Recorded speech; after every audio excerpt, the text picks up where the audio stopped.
Hello, everyone, and welcome back to a wonderful episode of the Duck Zone. Can you believe it? This is our 13th episode. We've been cruising throughout the year, and the NFL season, football season, going well. We're going in the fourth week of the NFL season, fifth week of the college football season. That's really flying.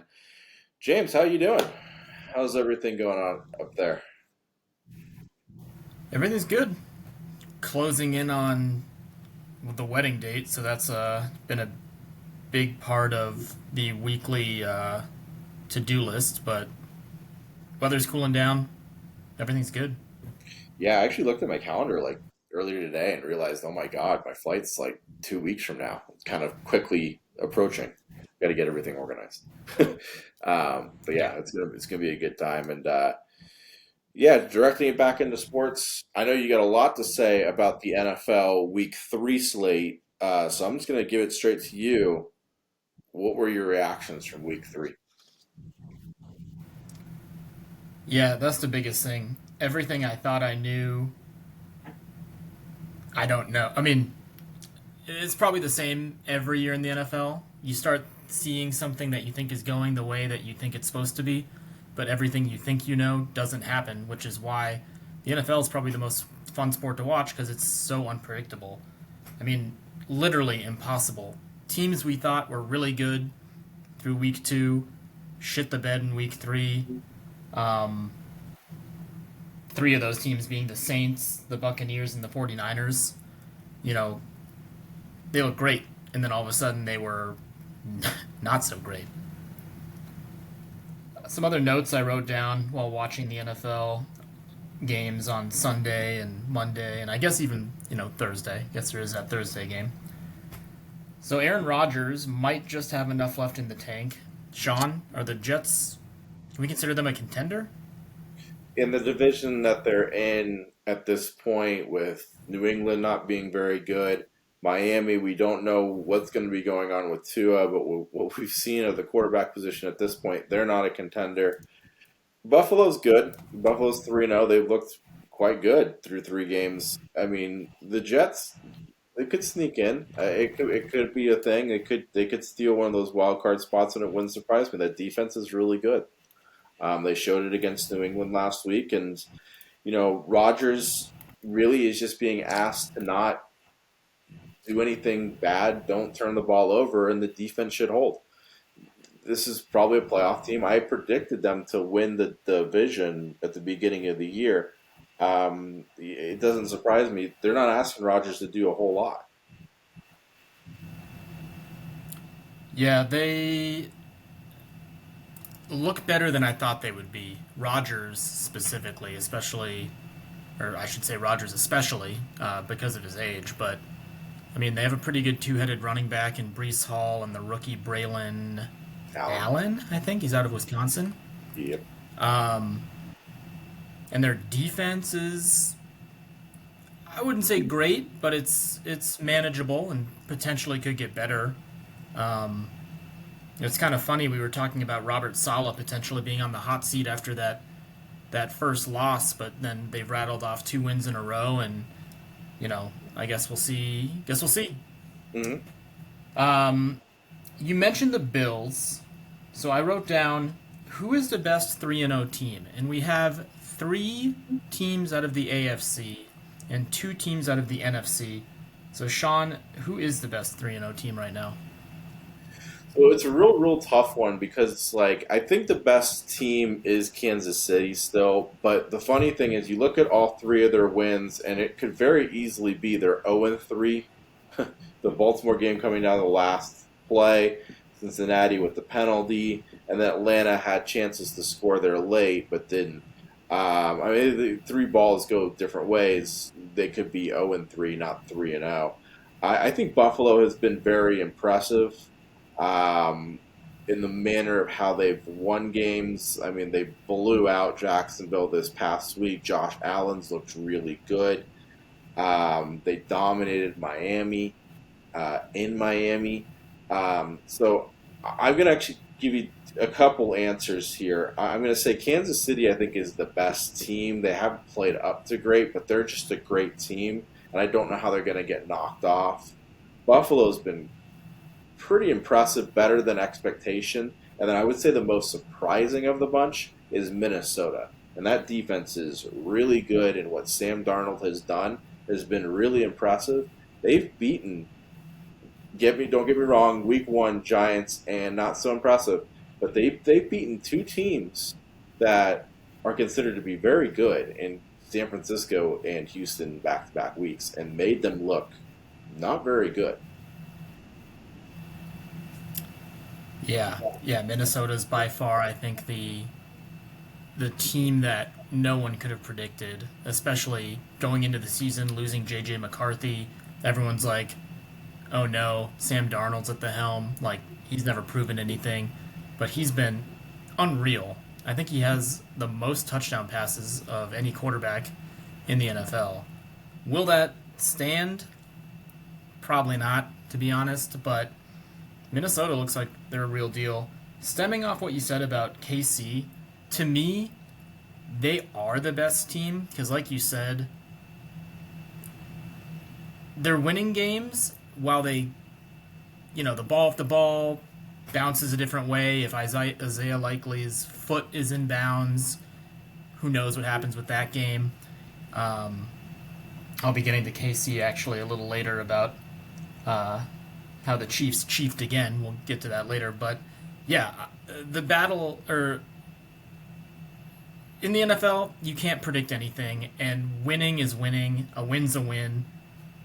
You just got to take it how you get it. And honestly, the MVP so far for KC, for me, is Steve Spagnuolo. I mean, their defense is what is winning them games. It's not Mahomes. It's not Kelsey.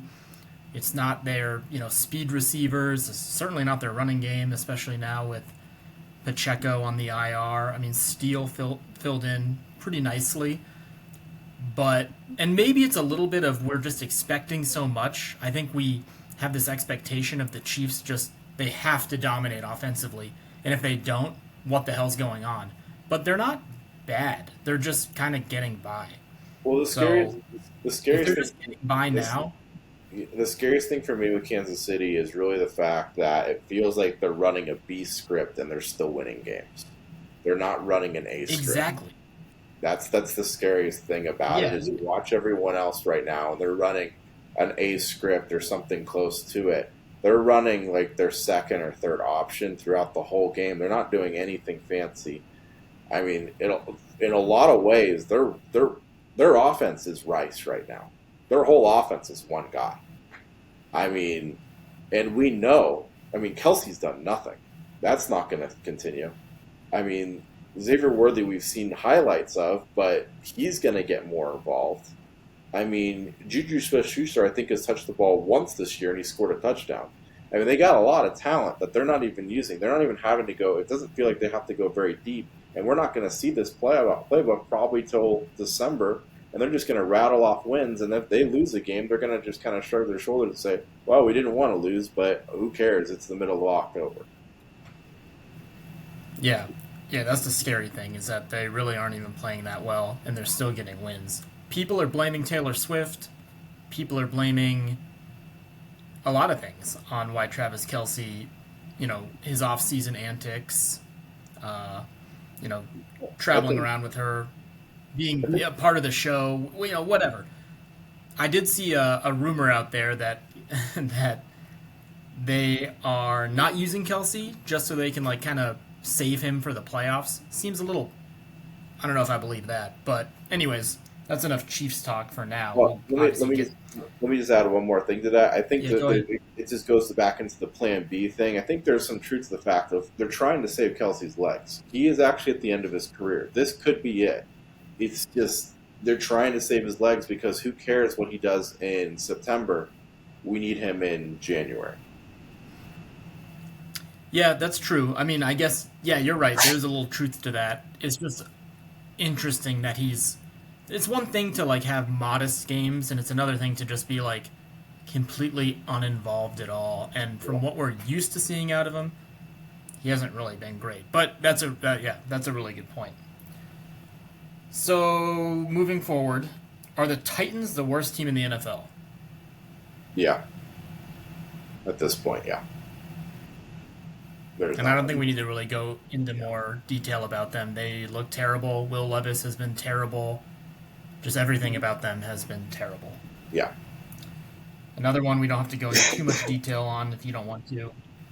But Deshaun Watson, I personally think, needs to go for that Browns offense to get unlocked. Jameis Winston's sitting there behind them. The fans are calling for him. The way Deshaun Watson's been playing, it's probably calling for Jameis to take over at some point. Do you think Jameis is the key to unlocking that offense, or are the Browns just browning again, like how they always do in Cleveland, it seems? I just don't think they're very good. He's getting a lot of heat. I wouldn't be surprised if we see a quarterback change soon. You look at who they played. They lost to a Dallas team that we thought was good. Dallas does not look good at all now. You know, they lost to that team. God, I just completely blanked. Oh my goodness. They lost to this Giants team that was bad, and then I just blanked on who they. Oh, Jacksonville. They beat Jacksonville. Jacksonville looks horrible. Jacksonville actually belongs in that conversation with Tennessee as who's 31-32. But yeah, so Cleveland as a whole has just not looked good. Okay, here's one for you. Andy Dalton takes over for Bryce Young. The Panthers all of a sudden are a juggernaut. Explain this to me. What's going on? I think some of the fact is Bryce Young might be that bad. It's amazing to say from a quarterback that was just 2 years removed from winning the Heisman, taking Alabama to basically glory like always, to a quarterback that now has jumped into the NFL and looks absolutely horrible. I didn't expect Andy Dalton to do what he did last week, but it proved that there are athletes. There is a scheme in Carolina that can work. I'm not saying Vegas is great by any stance, but you know they ripped that defense apart completely. Um, Andy Dalton is a serviceable quarterback. He's not the quarterback that you want to lead your team to the Super Bowl. It will not happen. But he's a great backup quarterback. This is why he's had a job for so long. And if you ask him to go in there for a week and perform well, he's going to give you a pretty good performance. His history has shown that. Um, I think the bigger story here is, I mean, the small story is Carolina is going to be a normal bad NFL team. They're not going to be a playoff team. They're going to win some games here and there with Andy Dalton, but they're not going to be the worst team in the league.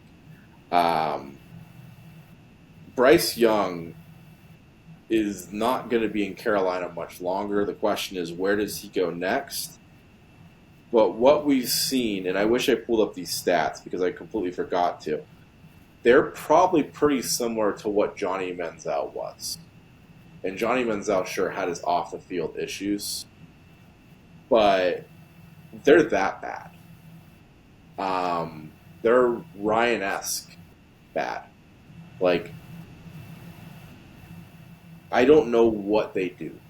Um, the guys that Josh Rosen bad. Like these are the guys we're in the comparison of. These are guys that never basically started again. Um, I just don't know who's going to take a risk. Somebody will. I just don't see him ever being. Maybe the system finds a way, but like I don't know where. I mean, the only thing that the only jobs that have really popped up to me have been backup jobs. Maybe he's Philly's backup because he can run a similar thing to what Hertz does. But there's no team I've looked on the list and I'm like, oh yeah, that will work. Yeah, they might be in the quarterback sweepstakes again. One thing that will be kind of interesting to see with them is Jonathan Brooks potentially could come back in week 5. So Yep. there's a young running back, another another piece to the puzzle for them when it comes to the guys like Deontay Johnson, Xavier Legette. I know Chuba Hubbard's been playing pretty solid. Unfortunately, Thielen got hurt, but Dalton's got some pieces, so Yep. they're not going to win a lot of games, but they might be kind of fun. We'll see. Yep. The Ravens tried to blow it, and they got that much needed win against Dallas. So I think everything we thought about the Ravens, we can still think about the Ravens because I think we still liked them. They just had a weird 0-2 start. They really needed that win. Anything to touch on with the Ravens, Sean? Or They just need to figure out how to close games. That's it. I had mentioned this before, and now we're getting to it. The Chiefs chiefed again. We've talked a lot about the Chiefs. We won't go into too much detail. They got the win against Atlanta. Sean, was there a PI call in the end zone that should have been called? And should Atlanta have potentially had an opportunity to win that game? Yeah, probably. I mean, but Atlanta had multiple opportunities to win that one in the fourth quarter. There was multiple plays that happened that they had good opportunities to do it. But what it comes down to in the end is in that fourth quarter, Kansas City found a way to win yet again, and that's that. It's funny how this was the same thing with Brady's Patriots throughout those years. Was everyone always used to pick apart at the missed calls and like the missed PIs and stuff like that. But the funny thing is in all of those games, there was always multiple opportunities for the other team to win the game, and somehow these great quarterbacks find a way to make the plays when they have the opportunity to ice the game, and they do it. Yeah, I still like Atlanta. It's unfortunate that it didn't go their way on Monday night, but or Sunday night. Was it Sunday night? I guess it was Sunday night. Sunday night. Speaking of Sunday night. Speaking of Monday night, Jaden Daniels looked really good. Yep. They beat the Bengals. I don't know what's wrong with the Bengals.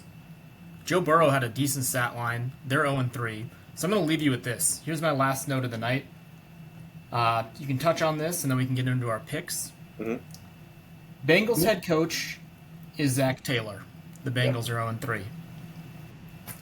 Jags offensive coordinator is Press Taylor, Zach Taylor's brother. Yeah. The Jags are 0-3. The Titans head coach is Brian Callahan, Zach's offensive coordinator in Cincinnati from 2019 to 2024. And the Titans are 0-3.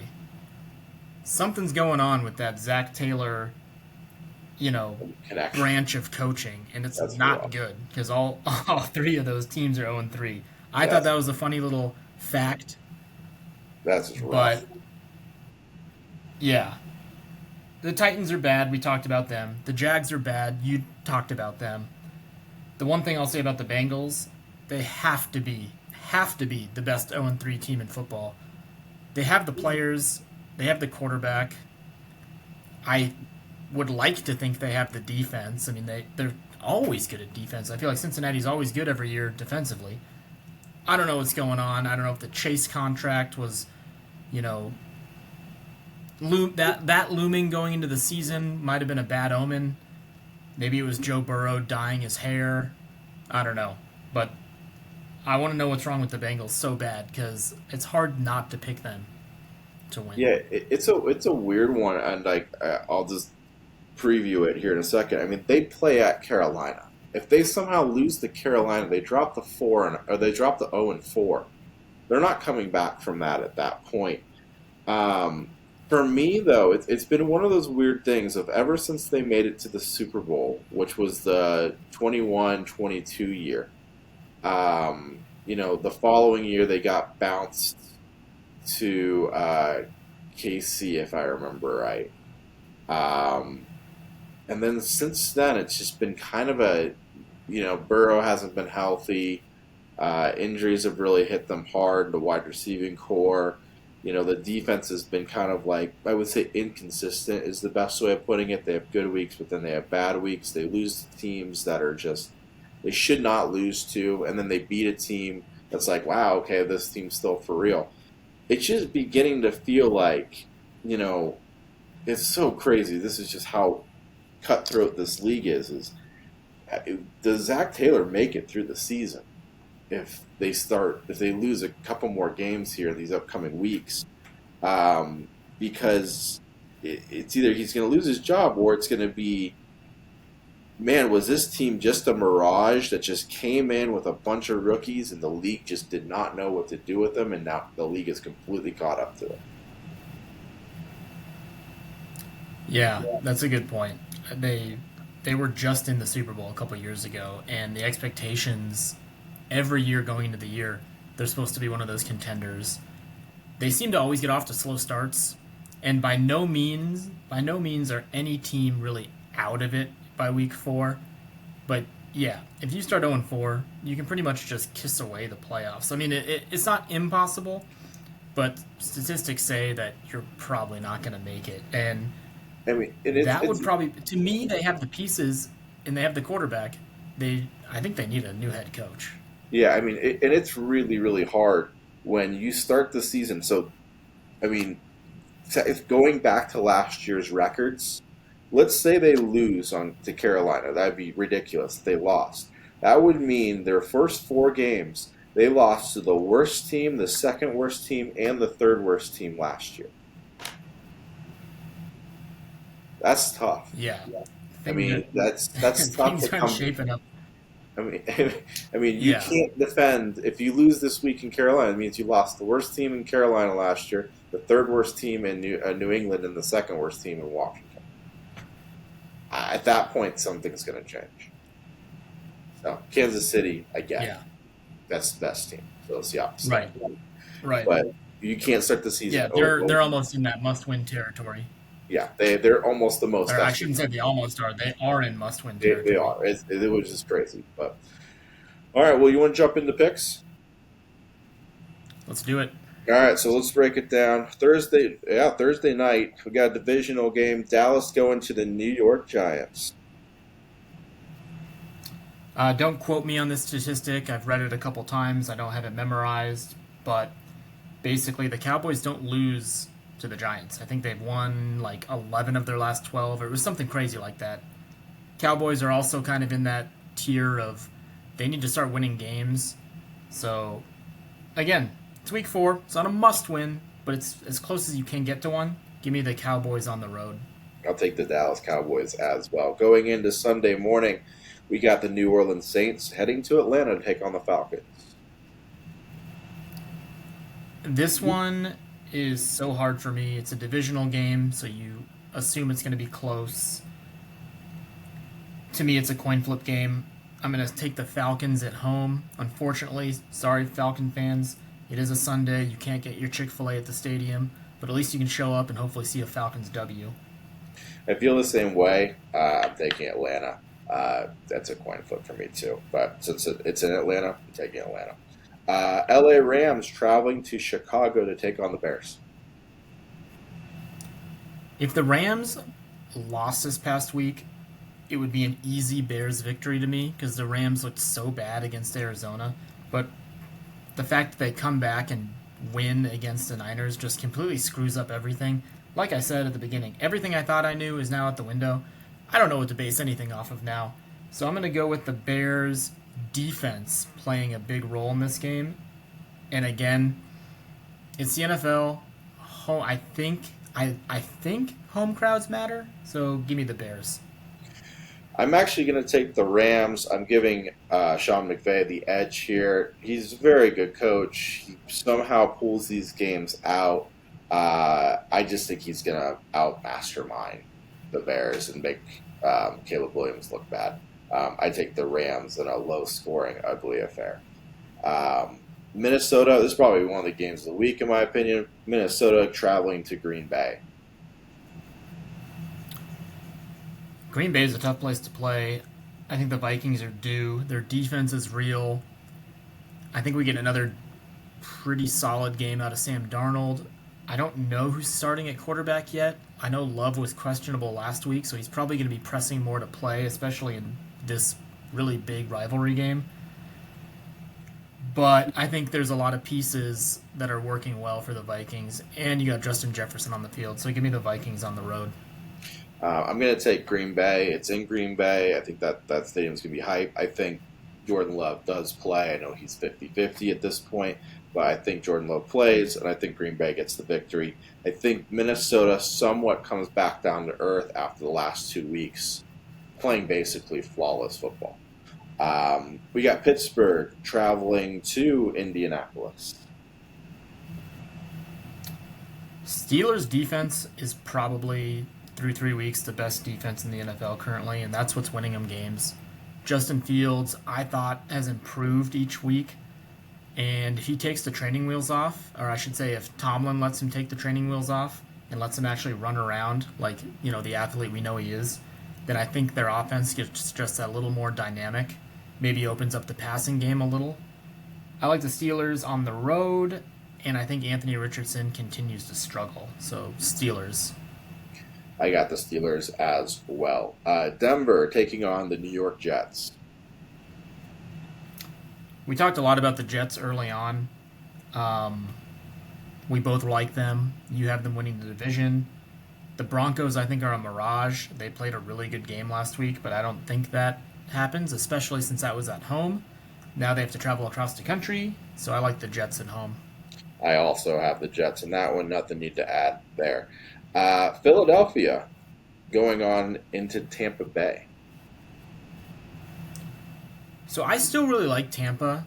I think Baker is, a mid-tier quarterback, but he's definitely someone you're not upset about having on your team. They had a little bit of a hiccup last week.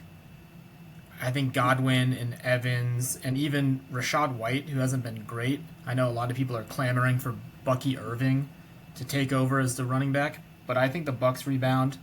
And honestly, the Eagles, I know they're 2-1, but they haven't really shown me much. Saquon had a good game last week, but I'm not buying this Eagles team quite yet. So I like the Bucs at home. I have the Bucs as well. Very much the same reasoning. I just don't know what to make of Philly at this point. Cincinnati going into Carolina. Yeah, Andy Dalton had a really good game. I want to see him do that again. I don't think he does. We talked about both these teams quite a bit earlier, so I won't go into too much detail, but Bengals on the road. Yeah, I'm taking Cincinnati as well to get their first victory.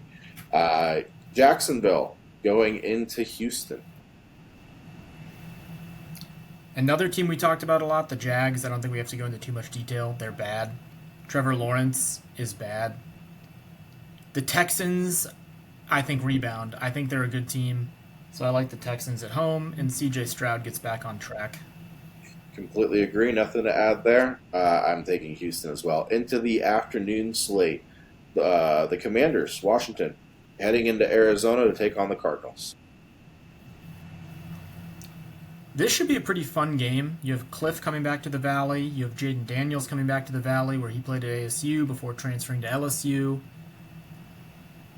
I wanna like the Cardinals, especially because they're my team. I think they're still a year away, but this is one of those games I think Kyler and the rest of the coaching staff will get hyped for, knowing that they can't let the prior regime and Cliff come in and win. They had so many opportunities against Detroit that they floundered. I think the Cardinals' offense gets back on track. Not quite to the levels we saw them against the Rams, but I like the Cardinals at home. And look for the run game to get back in working order, because Connor had a horrific game. I also have the Cardinals. I feel like we're going to have a little bit of a fall off after the exciting game Washington had on Monday night. I feel like we're going to get a little bit of a evening out here. So I take the Cardinals. New England traveling all the way out west to take on San Francisco.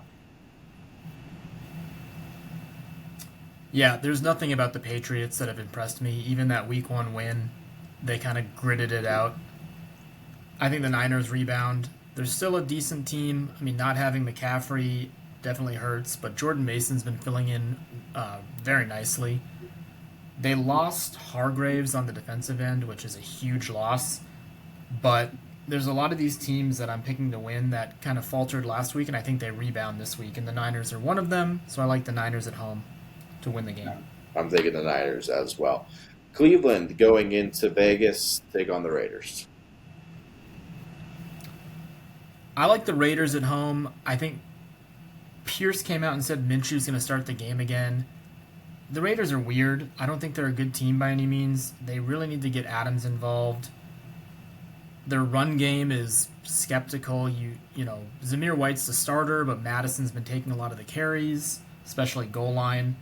They're another one of these teams. I don't think they're great by any means, but I think they rebound, get the victory, and this potentially could be Deshaun Watson's last game playing for the Browns, regardless of a quarterback change, because he might get ousted based on what I've read about all those scandals arising again with multiple women coming out. So we'll see if the NFL suspends him or not.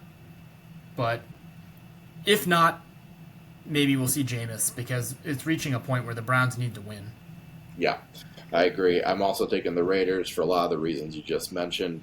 Raiders are like that. They're going to be like a 500 team all year, it just feels like. Kansas City going into LA to take on the Chargers. I say it every week, so I'm going to say it again. It's hard to bet against Patrick Mahomes. I like the Chiefs on the road. I also don't know what the health of Herbert is quite yet. So, I mean, obviously, if Herbert plays, the Chargers, I think, will have a chance in this divisional game, and they're the home team. But Kansas City, it doesn't seem to matter. They can go into stadiums and win. They can play at home and win. They just win. So I'm taking the Chiefs until they. This sounds so dumb. I'm taking the Chiefs until they lose, but they haven't lost this year. So give me the Chiefs on the road. I also have the Chiefs. Going into Sunday night football, very, very good game here. Buffalo heading into Baltimore. The Bills were unreal on Sunday night, and I think they really are the real deal. But I also think the Ravens are the real deal, and they also just haven't been playing up to their standards. Yeah, this is going to be this should be, I should say, a really, really good game. Again, a coin flip to me, so I'm going to take the Ravens at home. I think Harbaugh also has some tricks up his sleeve on somewhat trying to stop Josh Allen. Yeah, I agree. I take Baltimore as well, mainly because it is in Baltimore. I feel like they still have a lot to prove coming off that win last week, giving up so many points in the fourth quarter. I just have this feeling Baltimore comes in flying and almost goes wire to wire in this one. Buffalo also just, Josh Allen's been playing outside his mind. It just feels like he's got to come back down to earth a little bit. Monday night, we got two games. Personally, both games, in my opinion, are terrible. So let's just fly through these really quick. Tennessee going up against Miami and Miami. I like the Dolphins at home. I think regardless of who's at quarterback, whether it's Skylar Thompson, Tim Boyle, hopefully Tyler Huntley, just because that'd be kind of fun. He was a Pro Bowler a couple years ago. He'd bring something to the offense that I don't think any of those other quarterbacks, even including Tua, doesn't have, and that's the ability to run. And to me, the Dolphins just have more Ferraris. You got A-Chain, you got Waddle, you got Tyreek. Get those guys the ball, because in space they can take it to the house every single time. So I like the Dolphins at home. I got Miami as well. I misspoke. That first game's terrible. The second game's actually pretty good. But I got Miami the first one. The second one, Seattle at Detroit, which is actually a pretty good game. Yeah, this should be a really good game. I like the Lions at home. I'm not sold on Seattle quite yet. They're 3-0, Yeah. but to me they're a skeptic at 3-0. So I want to see what they can do. If they beat the Lions, then I'll put them in my real deal category. But right now, I don't think they are, and I just like Goff and Gibbs and St. Brown just a little bit more. I know Laporta might not play, but he hasn't, I wouldn't say, been that involved quite yet in the offense. So I don't think it'll be too much of a hindrance. I guess we'll see, but I like the Lions at home. Yeah, I got the Lions as well. A lot of the same feelings. We'll close the book on the NFL for this week. Hopefully we do better with our picks. But yeah, it's been a very unpredictable season up to this point. And hopefully we can start figuring out some of these storylines, because it's been a crapshoot, it feels like. Going into week 5 of the college football season, what was some big takeaways for you from week 4? What are some storylines you want to talk about? Floor is yours. Let's talk some college football. Yeah, I'll run down with the notes I wrote down like I have been doing the past couple weeks. So Illinois stunned Husker Nation in overtime. That was Friday. Big win for Illinois. Um, Hell of a win, actually, to go into that stadium in Lincoln and beat the resurgent Nebraska Cornhuskers. Don't sleep on Clemson. They got demolished in the second half against Georgia, but since then, they've looked awesome. Cade Klubnik has also been playing really, really well, and his legs have been pretty incredible. He had like a 60-yard run in this last week's game, which was, I've never seen that out of him, but hey, if he is able to bring that to the table, maybe Clemson is really good as well, and Georgia's just that much better. Going to a game I know you'll have some thoughts on. USC Michigan, I thought lived up to the hype. Michigan scored late to win. Sean, I'll let you have the floor on this one because I know you and I talked about this previously. But what are your thoughts on that Michigan win? Very low passing attack. Is it USC? Is it more embarrassing that USC lost that game with Michigan throwing for like 38 yards, or is Michigan's defense and run game really that good? It is surprising losing a game when you only give up 30 some yards in this day and age of football. Going into the big house, don't get me wrong, is a tough feat. But the thing is more than anything now, I've had a couple of days to kind of reflect on it, we're only a couple weeks removed from seeing what Texas did going into the big house and now seeing what USC did going into the big house. And it's kind of more of an evaluation of, whoa, is Texas really, really that good? Or is USC just not? And is like USC, LSU, some of these teams that we kind of like said, oh, these teams might be good. Are these teams actually just not playoff teams at all? And it's beginning to look to circle around the fact that these just may not be playoff teams.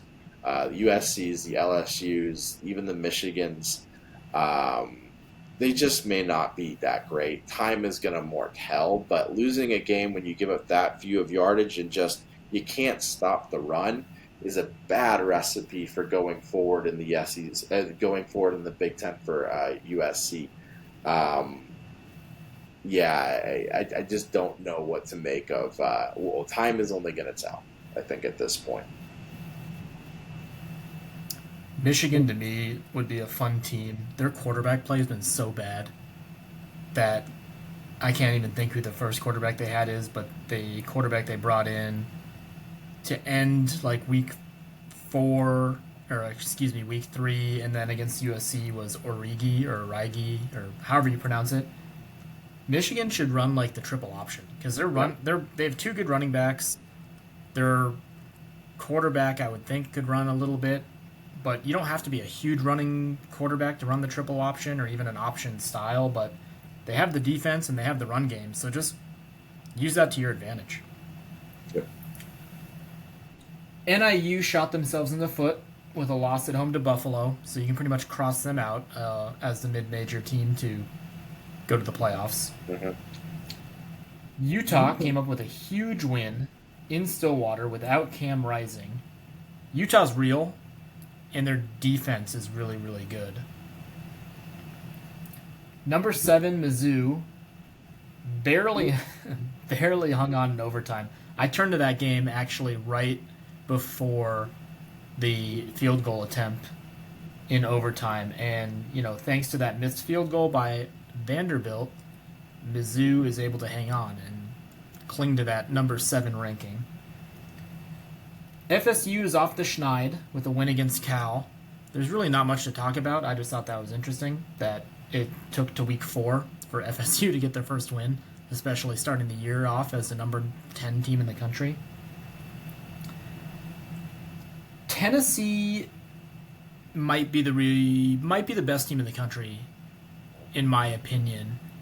That was a really good game. It was a fun game to watch, not if you were an Oklahoma fan, but to go into Oklahoma and put up that good of a defensive performance, and I'm going to say a good offensive performance. It's just compared to what we've seen from Tennessee the last couple weeks. Yeah, they didn't put up 70 points, but yeah, everything I watched, Tennessee, to me, might be the best team in the SEC, and that's including the likes of Texas, Georgia, Alabama. I mean, that's pretty crazy to say, but So far, that's what I've seen. Texas doesn't skip a beat. However, Arch didn't dominate like I thought he might have, but they still, as a team, dominated, and it doesn't seem to be too much of an issue who plays quarterback for Texas. Baylor, Colorado might have been my game of the weekend. That was a hell of a Hail Mary attempt at the end to win it, or excuse me, not to win it, to get to overtime for Colorado. I still hate that I have to talk about Colorado because it just continues on that we just continue hearing about them all week. Don't get me wrong, Shador Sanders is elite, Travis Hunter is elite, but that's all they have. And they have zero run game, they have zero defense. Baylor's not good. So, I don't know. I said it last week. I'm going to say it again. I really, really hope that UCF crushes Colorado this week because I'm sick of hearing about Dion. And last but not least, James Madison dropped 70 on UNC, which almost led Mac Brown to retiring. That game to me was, it was a nothing game. UNC, I know, came into the year ranked, and the last couple years they've been pretty good, especially their quarterback play. They have a couple quarterbacks with Sam Howell and I'm blanking Drake May in the NFL. So they seem to be like they're hovering around like a top 25 team for the past like 5 years. They lost their quarterback. I know we touched on that in week 1. So they're not any good, especially because they lost to James Madison. But that would have been kind of funny for Mac Brown to just resign mid-season because of James Madison putting 70 points up on them. So, anyways, those are the notes I wrote down. Sean, am I missing anything? Anything you want to cover before we get into the picks? Yeah, the only thing, we'll rapid fire through the picks. But the one storyline that's been really interesting and pretty wild running around social media is the UNLV quarterback literally just saying, goodbye, I'm gone, because UNLV didn't fulfill the NIL. And it's interesting to see how much more of this are we going to see in the upcoming years. And I get this is a bigger storyline just from the aspect of they're 3-0, and they have a shot to make the playoff. He is their best player. He is a dual threat quarterback. He's not throwing for like crazy yards. He's actually not throwing for very many yards, but he's running for like 130 a game. So, he's a dual threat quarterback, and it's like, all right, this is weird. And how much more of this are we going to see? Because this is the first time in my remembrance since this has all started that a quarterback has walked out on the team saying, you're not fulfilling my thing, and just being, I'm out of here. That'll be interesting, especially because, like you said, they're 3-0. They've beaten a couple good. I know they beat Kansas, Kansas isn't looking great, but Kansas was projected to be pretty good in the Big 12. But yeah, like you said, he was their best player. Well, I guess we'll wait and see who their backup quarterback is, and if he can, live up to what that dude was doing. But yeah, UNLV might have just written themselves out of the playoffs. Yeah, it's just one of the wildest things ever. But let's go into the picks. We'll do these quick. Number 20, Oklahoma State, going into Kansas State at 23. Both these teams coming off a loss. This is kind of like if you lose this one, your playoff shot might be done. Yeah, this is about as close as you can get to must-win territory. Kansas State, I think, rebounds. They have a good quarterback in Avery Johnson. Oklahoma State hasn't really impressed me as much as I thought they would. Ollie Gordon, coming into the year, I thought was supposed to be the best running back in the country, but he's not showing it. Other than that week 1 performance, he's not been good.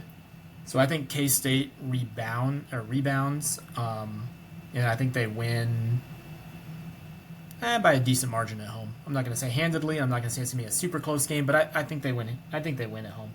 I'm actually going the complete opposite. I think Oklahoma State figures it out. They win. Kansas State, Kansas State we saw against Arizona, I think, is not the real Kansas State. I think what we saw last week is probably more realistic. I'm going Oklahoma State in this one. Louisville, number 15, Louisville, going into to Notre Dame. the South Bend. So Notre Dame, they are the Fighting Irish. Uh, what happened against NIU was a little unlucky. I don't think the luck has ran out yet for the Irish, and I don't think they lose another game at home. I know this is probably going to be one of their biggest games at home, obviously, with number 15 Louisville coming in, but I think Notre Dame wins at home. There's no way they like. You can't lose another game. You lost NIU, you got that out of your system. You can't afford to lose another game, especially if you still want an opportunity at the playoffs, which I know Marcus Freeman wants that. Yeah, I So agree. give me Notre Dame at home.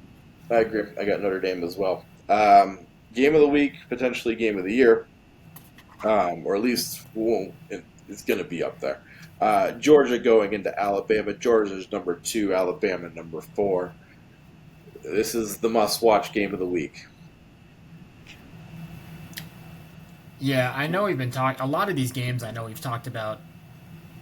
I've been saying coin flip, but this literally is a coin flip. You have the best team in the country, arguably in Georgia. You have Alabama, who returned a lot of their stars, especially with Jalen Milroe. But the thing that comes down to me when it comes to winning this game, I think the experience and the coaching of Kirby Smart trumps Kalen DeBoer, and this will be Kalen DeBoer's kind of welcome to the SEC moment. So I like Georgia actually winning on the road in Tuscaloosa. I'm actually going to take Bama, and the reason is it's in Bama. Georgia has looked a little shaky outside of that Clemson game. Bama's looked good all year. It's going to be close. I think we see this matchup again in the playoff in either December or January, whenever it may be. Um, I don't know if these two teams will face off in the SEC championship just because there's Tennessee, Texas, Ole Miss. It's so stacked. But I think these two teams meet up again in the playoff. I'm going to take Alabama in this one. But yeah, it's coin flip. It can go either way. I think the most surprising thing to me would be a blowout. I don't see that happening. If that were to happen, that would shock me either way. But I think it's going to be within a score, you know, within 7 at the final blow. Um, Another very good game, Big Ten, Illinois, who we talked about with another tough matchup, having to go to Penn State. Illinois number 19 and Penn State number 9. Yeah, Illinois is not winning again on the road. I have Penn State at home. This is going to be a really good quarterback matchup, though, with Luke Altmaier and Drew Alar. But I think the home crowd for Penn State. I mean, Penn State's a tough place to go and try and get a victory.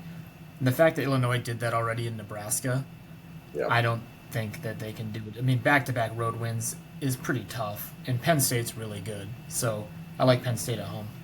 I'm thinking Penn State as well. Last game we're addressing Arizona going into Utah, number 10. Tough place to play at night. Yeah, I don't want to write Arizona off altogether. I mean, it wouldn't surprise me if Arizona got back on track and played a really good game and potentially could win this. But as a, if I were a betting man, it's hard not to pick Utah on their defense, especially with what they did last week. I think Utah has the goods with or without Cam Rising. And with Rising, I think their offense only gets that much better just because he is like in his 50th year in college.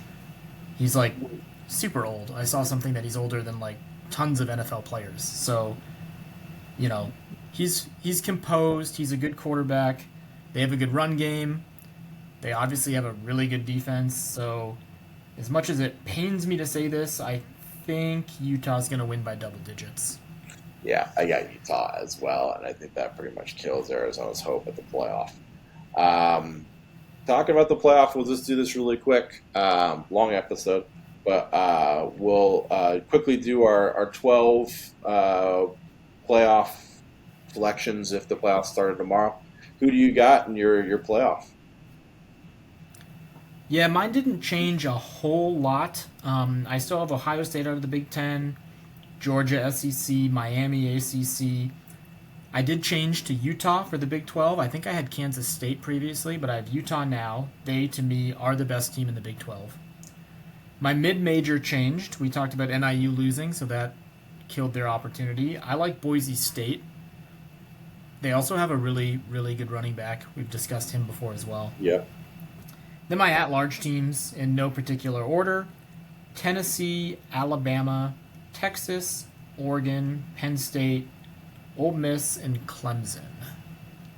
So I have the exact same thing. The only thing that's changed is no Clemson, Missouri in instead, but it's early yet. So a lot of things are going to get resolved here in the upcoming weeks, and it's going to be exciting to watch. James, any final thoughts before we sign off? Baseball's right around the corner. The playoffs, that is. So look forward to something in that regard in the future. Go Diamondbacks. They need the wins and bear down to the Wildcats, because if they can win at Utah, that'd be sweet. Yep. All right, guys. That's all we got for this week. And until next week, I'll see y'all later. Enjoy football. See y'all later. Take care, everyone.